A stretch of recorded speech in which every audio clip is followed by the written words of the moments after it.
There is a number out there with your name on it, and it is waiting for you to find it. A specific dollar amount that once you reach it means you never have to set an alarm for work again, and you never have to sit through another meeting that should have been an email. That number is different for every single person walking this earth, and it changes dramatically depending on one critical factor, which is the age you want to walk away from the workforce for good. Today, we are going to break down exactly how much money you need to retire early. Whether you're dreaming of freedom at 30, or planning your escape at 40, or targeting a comfortable exit by 50. But here's the thing that most people get completely wrong about this entire topic. And it's not just about the number itself, but about the math that is hiding behind the number. And once you see it, you really cannot unsee it. Before we get into the actual numbers, we need to kill a very common and very damaging myth about what early retirement actually looks like in the real world. When most people hear early retirement, they immediately picture some guy on a tropical beach doing absolutely nothing for the next 40 years. And honestly, that sounds terrible, because your brain would turn to mush by about month 3. Real early retirement is not about doing nothing at all, but rather about removing the obligation from your daily life, so you wake up and choose how you spend your time, not because a paycheck demands it, but because you genuinely want to.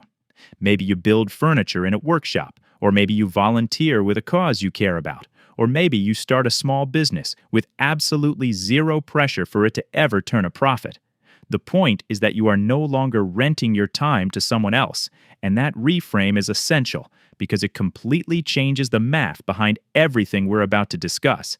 You do not need a number that covers a life of luxury, but instead you need a number that covers your actual life, and the real version of it that you would live if money were not the primary factor driving every decision. So with that understanding firmly in mind, let us talk about the framework that makes all of this possible, and it is called the 4% rule. Almost every early retirement plan ever created starts with something called the 4% rule, and it's beautifully simple once you understand how it works. The idea goes like this. If you invest your money in a diversified portfolio of stocks and bonds, and you withdraw only 4% of it per year, then your money should last at least 30 years, and in many historical scenarios, it actually grows. The original research behind this concept was published in 1998 by 3 professors at Trinity University, and it's been tested and validated against over a century of real market data, including periods of world wars and deep recessions and devastating market crashes.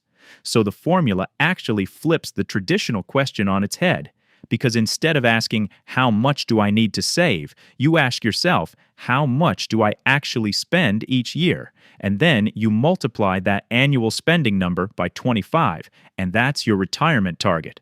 If you spend $40,000 a year, you need $1 million saved and invested to walk away from work. If you spend $60,000 a year, you need $1.5 million. And if you're living a more expensive lifestyle at $100,000 a year, then you're looking at roughly $2.5 million. Simple, right? But here's exactly where it gets really interesting, and where most people completely miscalculate their own situation. Let us start with the most realistic target for most working people, and that is retiring at age 50. At 50, you have had roughly 28 years in the workforce, which means 28 years of earning and saving and investing and compounding your money over time. You potentially have another 40-plus years of life ahead of you, which means your money needs to work harder and survive longer than a traditional retiree who leaves at 65. Let's say your annual spending is around $50,000, which is a comfortable life in many parts of the country and the world without being extravagant or restrictive. Using the 25 times rule, your base target would be $1.25 million. But here's the important catch. The 4% rule was originally designed for a 30-year retirement. But if you retire at 50, you might need that money to last 40 or even 50 years, which is significantly longer. So many financial planners suggest dropping your withdrawal rate to 3.5% or even 3% for a larger safety margin, and that bumps your number up. At 3.5%, you would need approximately $1.43 million, and at 3%, you would need roughly $1.67 million.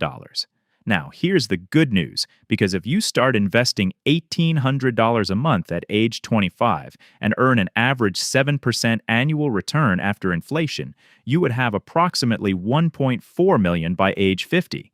That's very achievable for a dual income household, and for a single earner, it's harder but not impossible, especially with salary increases and side income over those decades. 50 is the age where early retirement transforms from a nice dream into an actual executable plan.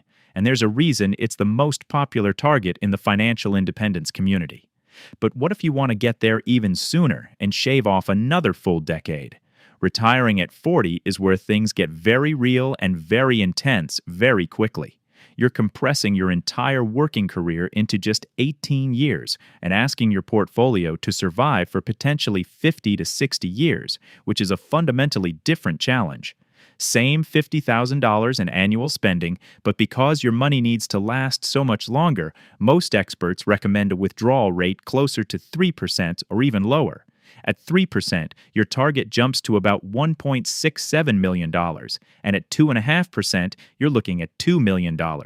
Here's the math that stings, because to hit $1.7 million by age 40, starting at 22, you would need to invest roughly $4,200 every single month at a 7% return. That's over $50,000 a year going straight into investments, which means if you earn $100,000 before taxes, you're saving more than half your take-home pay every paycheck. That's the world of extreme frugality, with house hacking and older cars and cooking every meal, and maybe geographic arbitrage by living somewhere cheap while earning a high salary remotely. The people who pull this off by 40 usually have one or more of three advantages, which are a high income, or a low cost of living, or an early start, and ideally, all three working together. There's also a psychological cost that rarely gets discussed, because spending your 20s and 30s optimizing every dollar for a future date can make you miss the very life you're trying to free yourself for. But for the people who do it right, 40 is the age where you still have your health and your energy and decades of autonomous life ahead, and that combination is incredibly powerful. Retiring at 30 is the financial equivalent of climbing Everest without supplemental oxygen, because very few people do it, and those who manage it are not following the same playbook as everyone else. The math is almost absurd, because at $50,000 in annual spending and a 2.5% withdrawal rate, you need $2 million saved in just 8 years of working. That requires saving roughly $15,600 per month at a 7% return, which is an extraordinary amount of money to set aside consistently. For someone earning a typical salary, that is mathematically impossible, and that is the uncomfortable truth most content about retiring at 30 avoids saying directly.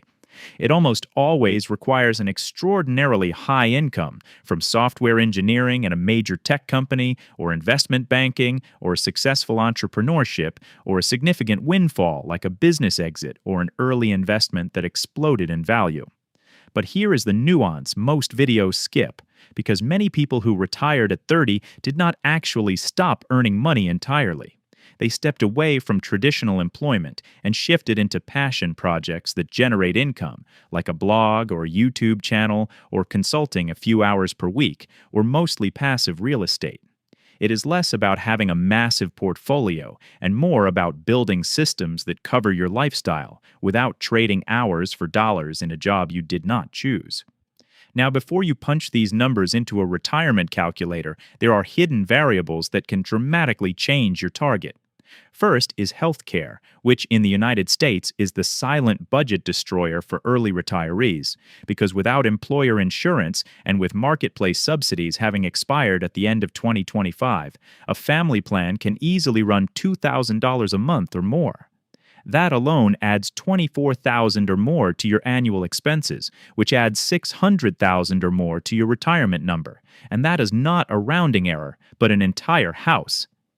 Second is your tax strategy, because traditional 401k withdrawals are taxed as income, while Roth accounts are tax-free, and brokerage accounts get capital gains treatment, and the mix determines how much you actually keep.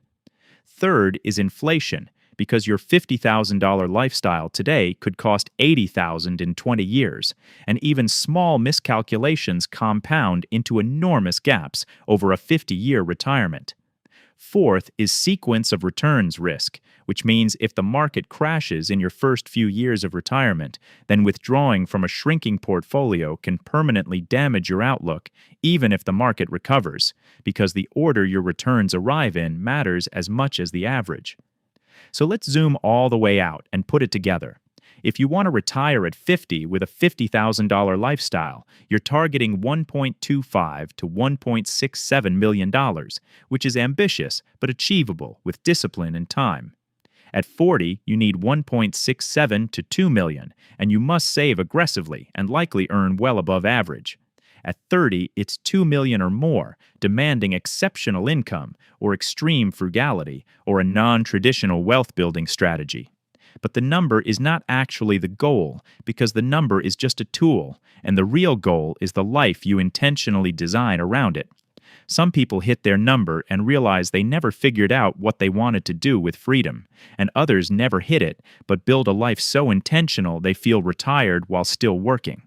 The best financial plan is not the one with the highest savings rate, but the one that is honest about who you are and what you value, and what kind of life would make you feel like the alarm clock is optional. If this video helped you see your own path more clearly, then hit that subscribe button, because we go deep on money and strategy and building a life on your own terms every single week. And if you know someone grinding away right now, wondering if there's a way out, send them this video, because it might be the push they need.